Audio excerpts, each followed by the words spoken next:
அது அவ்வளவுதான், டைம் முடிஞ்சது. பர்ஃபெக்ட் காலிஸ்தனிக்ஸ் இல்லை இனிமேல் வந்துட்டு எவ்ரி சண்டே நமக்கு வந்துட்டு ஹேண்ட் ஸ்டாண்ட் சீரிஸ் வரப்போகுது.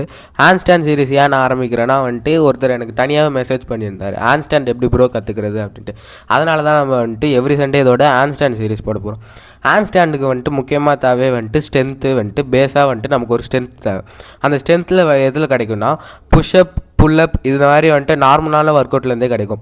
புஷ்அப் புல்லப் பண்ணால் மட்டுமே வந்துட்டு கிடச்சிருமான்னு கேட்டால் அது கிடையாது.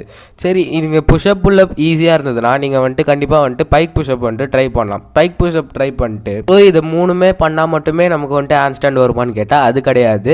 நமக்கு பேலன்ஸும் முக்கியம். இதில் வந்துட்டு ஒர்க் அவுட் ஆரம்பிக்கிறதுக்கு முன்னாடி பண்ணிக்கோங்க. கண்டிப்பாக வார்ம் அப் இல்லாமல் வந்துட்டு எந்த ஒர்க் அவுட்டுமே ஆரம்பிக்காதீங்க. வார்ம் அப் பண்ணாமல் நீ என்ன ப்ரோ சொல்கிறது, நான் வார்ம் அப் பண்ணாமல் ஹேண்ட் ஸ்டாண்ட் பண்ணி நான் ஸ்ட்ரைட்டாக பேஸ் ஸ்ட்ரென்த்தே இல்லாமல் ஹேண்ட் ஸ்டாண்டுக்குள்ளே தான் குதிப்பேனா, உங்களுக்கு கண்டிப்பாக இன்ஜுரி தான் ஆகும். என்ன மாதிரி இப்போ வந்துட்டு ஷோல்டர் பெயின் தான் வரும். இப்போ எனக்கும் உடனே வந்துட்டு ஷோல்டர் பெயின் வந்தது, நான் ஒழுங்காக வார்ம் அப் பண்ணாதனால தான். சரி, இதோட எவ்ரி சண்டே வந்துட்டு நமக்கு வந்துட்டு ஹேண்ட் ஸ்டாண்ட் சீரிஸ் வரும். இதோட வந்துட்டு அடுத்த சண்டே வந்துட்டு நெக்ஸ்ட் பார்ட்டை நான் வந்துட்டு ஃபுல்லாக உங்களுக்கு வந்துட்டு விளக்கமாக சொல்கிறேன்.